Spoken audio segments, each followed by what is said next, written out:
こんにちは、レイムです。マリサだぜ。OOTP26FA 補強禁止縛りシリーズの12回目だよ。今回は4年目、2029年のオフシーズンを進めていくぜ。早速だがニュースだよ。いきなりなんだ？来期から2チームが新たに加盟し、全部で32球団に拡大されるそうだよ。いわゆるエクスパンションだな。新たに加盟するのは、エルパソパープルウォーリアーズと、オクラホマシティチェッカーズの2球団。エルパソはアスレチックスと同じ、アリーグ西地区に配置されるみたいだな。現実だとエクスパンションがある場合は各リーグ4地区制に再編成されるという話もあるが、今回は特にいじらずそのままにしておくよ。新球団ができるということは、エクスパンションドラフトがあるんだよな。ああ、プロ入りから3年以上の選手を対象に、各球団の25名のプロテクトリストに入らなかった選手を新球団にチームが指名できるドラフトだよ。FA 解禁直後の11月27日までにリストを提出する必要があるぜ。FA 解禁直後ということで、多くの選手が FA になるチームはプロテクトリストに余裕があると思うけど、うちみたいに FA になる選手がほとんどいないチームにはなかなか厳しいドラフトになりそうだよ。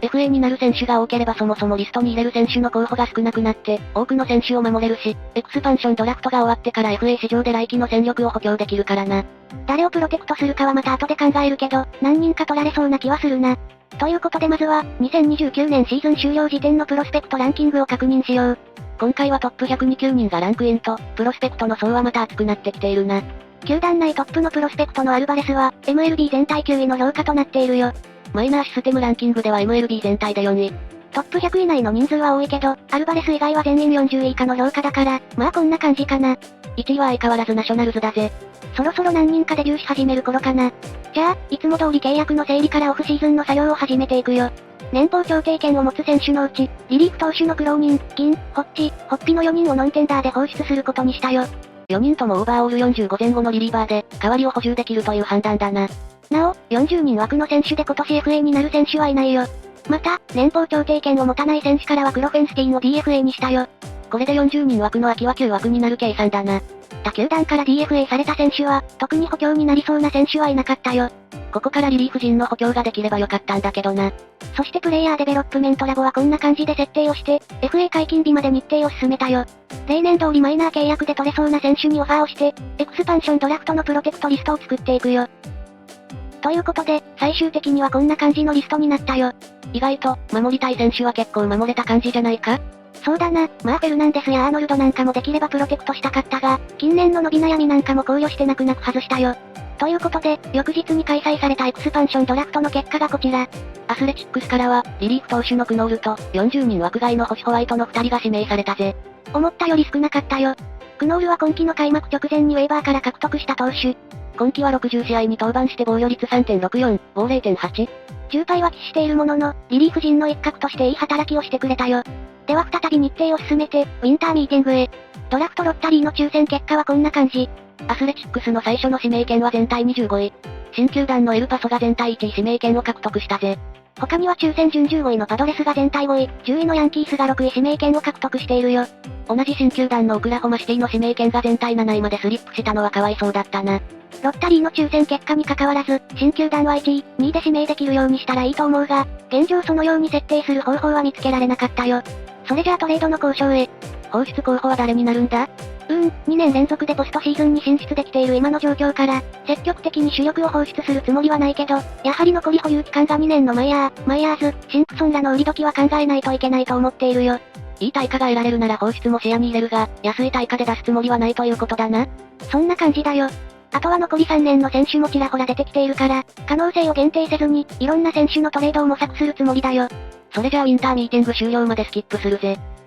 はい、ウィンターミーティング終了までスキップしたよ。結果的に、今年は1件もトレードを行わなかったよ。マイヤーかシンプソンを放出して、このブリューツナーという若手内野手、プラス何人かの有望株を獲得するトレードをずっと検討していたが、最終的には見送ったよ。うまく成長すれば、強打の二塁手になれそうな選手だな。ああ、どうしてもこの能力が、獲得した時のギレンと重なって見えて、彼を将来的なサード候補として迎え入れるのもありかと思ったけど、ギレンのように綺麗に成長するのは稀だと思って見送ったよ。選球眼や守備能力も、将来的なレギュラーとして期待するには若干物足りない感じもあるしな。ということで続いてはルール5ドラフトへ。ここでリリーフ陣の強化をしたいところだな。と思ったが、即戦力の選手も将来性が高い選手もおらず、一人も指名しなかったよ。なるほど、となると残りの補強チャンスは開幕前のウェーバーからの獲得くらいか。そうだな、来季は今季とほぼ同じメンバーで戦うことになりそうだよ。じゃあ次はインターナショナルアマチュアとの契約。今年はなんと4人の選手と契約することができたよ。1人目は投手のマニー・リゴベルトと260万ドルで契約。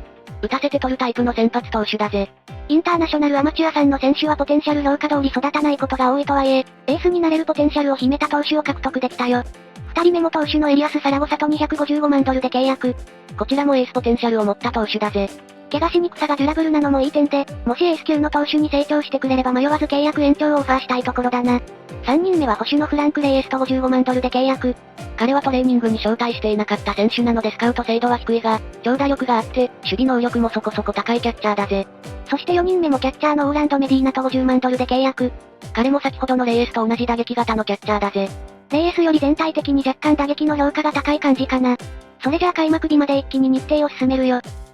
はい、開幕日までスキップしたよ。まずは他球団から DFA された選手を確認。この2人の投手をクレームして獲得したよ。1人目はオリオールズからトレイ・ギブソン。オーバーオール48の投手で、リリーフとして起用予定だが、先発もできる投手だぜ。彼はまだ MLB での登板経験がなく、サービスタイムもわずか16日の選手だよ。長く保有できるだけに、活躍してほしい投手だな。2人目はフィリーズからケイデンだな。オーバーオール44とやや物足りないが、リリーフ陣が手薄なので獲得した感じだな。成績次第では、怪我で離脱中のバティスタが復帰するタイミングでの DFA も考えているよ。そして、開幕時点で DFA にしたフェルナンデスをジャイアンツが獲得したよ。一昨年の開幕の時期にウェーバーから獲得していた外野手だな。強打の外野手として、特に移籍1年目は DH でそこそこの成績を残してくれたものの、昨シーズンは成績が落ち込み、チームの野手で唯一5がマイナスになっていたよ。獲得時はポテンシャル評価60で、パワーのポテンシャル評価も85と高かったが、なかなか期待通りの成長とはいかなかったな。ああ、とはいえ打撃能力はそこまで悪くなかったんだけど、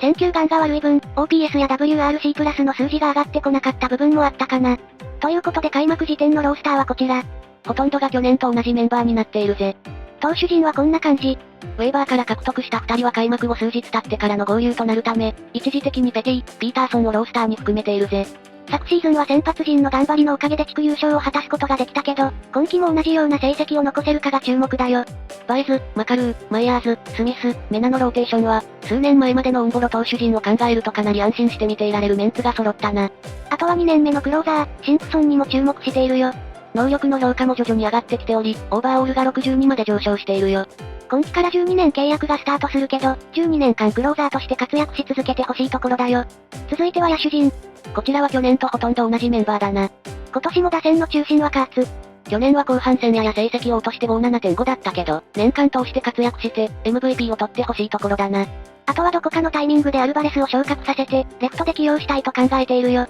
まだまだ成長しきっていないが、もう20歳なんだよな。結果が出なくても MLB で起用し続けることで成長するという説もあるし、今季途中から無理やりでもレフトで固定しようかなと考えているよ。それじゃあ最後に、今季の成績予測を確認して終わりにしよう。アスレチックスは、77勝85敗で地区4位という予想をされているぜ。去年とほぼメンバーが変わっていないのに、8個も負け越しと予想されているんだな。同じ地区の別のチームが強化されたということなのかな？まあ、こんな予想は気にせずに、3年連続のポストシーズン進出を目指して戦っていくよ。ということで、今回はここまでにするよ。次回は5年目、2030年シーズンを進めていくぜ。ここ2年、ディビジョンシリーズ敗退、リーグチャンピオンシップシリーズ敗退と、着実に世界一に近づいているから、今季はワールドシリーズ進出を期待しているよ。もし次回も見たいと思っていただけた方は、チャンネル登録と高評価をよろしくお願いします。それじゃあ、ご視聴ありがとうございました。